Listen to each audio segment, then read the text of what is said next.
Dick Grayson and the thief known as Raptor stand over a manor in Norway. This is the home of Knut Ruud, the world's greatest designer of mazes.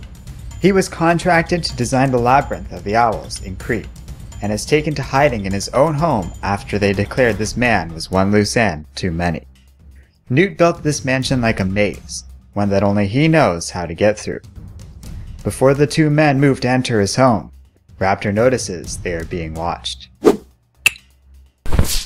Raptor says he was totally right about the fight and team up thing that heroes do, but that doesn't help matters as Barbara is clearly upset about being stood up earlier.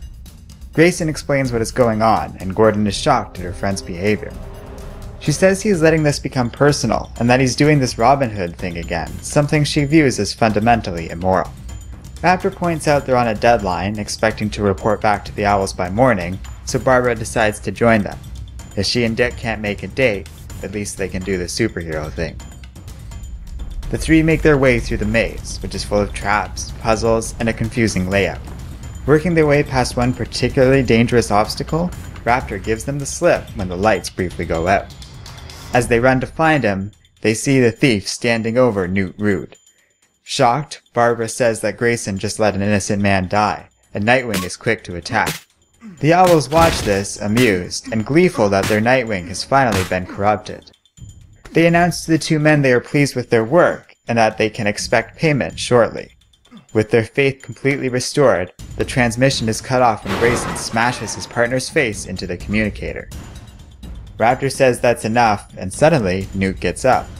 With the Owls no longer watching, the two explain to Barbara and Grayson that this was all an elaborate trick.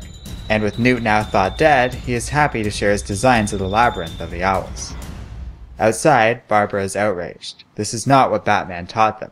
She leaves, saying she knows that Grayson stood her up because he knows how she would react to all of this and didn't want to hear it.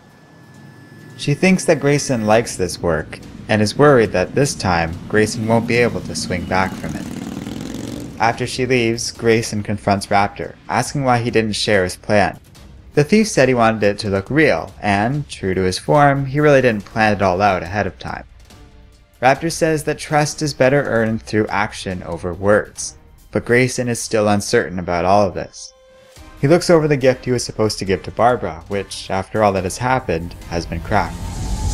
Raptor then takes them to his home, explaining that he found someone who used to keep the Owls' finances on their behalf. He introduces Grayson to Dr. Leviticus.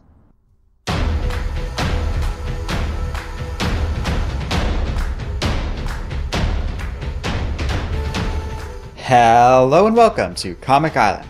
My name is Arden, and this is my recap and review of Nightwing number 3. So this is going to be an interesting review. On the one hand, what worked in this series so far is mostly working here. The writing is largely on point. We see how Grayson is drifting away from what Batman taught him, and I like the idea behind a guy building these elaborate mazes, likely being employed by many different villains in the DC universe. That makes a lot of sense and serves as a cool setting for this comic. And the art works well to convey what is going on. Characters are expressive, colors are used effectively, there's a lot of great and cool panels in this issue. All that being said, there is one thing that really bothers me here, and that's how Barbara acted in this comic. So she starts out this comic upset. That part's okay. It makes a lot of sense she'd be annoyed, and that in part explains the way she acts in this comic. I get her being angry, but all she really needed to do was point out that Raptor can't be trusted. Instead, she basically calls Grayson a murderer and only relents when it turns out Nuda isn't really dead.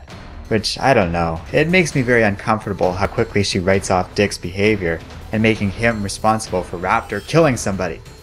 Even though Raptor didn't actually kill somebody, which kind of feels like a bit of a cop-out. That being said, Raptor hasn't really shown a reason to be not trusted yet. If anything, I really liked him and how he was able to come up with this clever plan on the fly. But this is the third time in as many issues as Raptor has appeared that he's gotten in a stupid fight with Dick Grayson. That's also getting repetitive and is yet another problem with this comic. Sadly, that's not the only thing that's starting to bother me. The court, or the parliament, or whatever we want to call the Owls these days, are really not starting to come off as any sort of meaningful threat.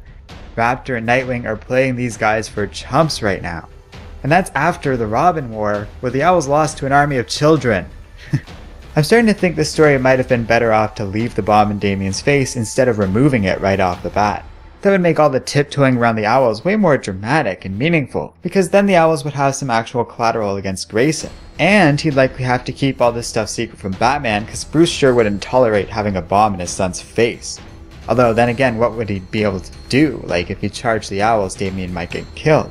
I don't know, it would have been very interesting. It also would have given the story more of an illusion of there being real, actual stakes, because right now the owls are kind of looking like fools, with little to no chance of actually standing up to Dick Grayson. I mean, comparing these two in their track record, it really doesn't feel like there's much stakes here. Am I wrong? This feels like a lot of really heavy-handed criticism, which is unfortunate because I still like this series. To that end, if you've been enjoying Nightwing so far, I still recommend this issue. Unless you've been iffy about the story already, or haven't checked it out yet, I think this is probably worth your time, as what bothered me might not necessarily bother you. I still am interested in this comic, and I'm confident these problems aren't big enough yet to ruin the story as a whole. But still, I'm almost shocked by some of the stuff I read here. Thus far, Nightwing has proven to be a better series than this. It has been fun and deep, making for a thoroughly enjoyable read. We just need a few more twists and turns along the way to add a little bit more tension into the mix, and maybe just not have Barbara in this story anymore. This isn't the unqualified praise I had given to Nightwing Rebirth comics up until now.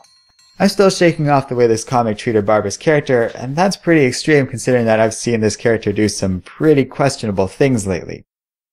This has made me realize the story doesn't really have as much drama behind it as it probably should have, which isn't a great sign either. So let me know what you think in the comments section below. I'm curious about how you all felt about this one.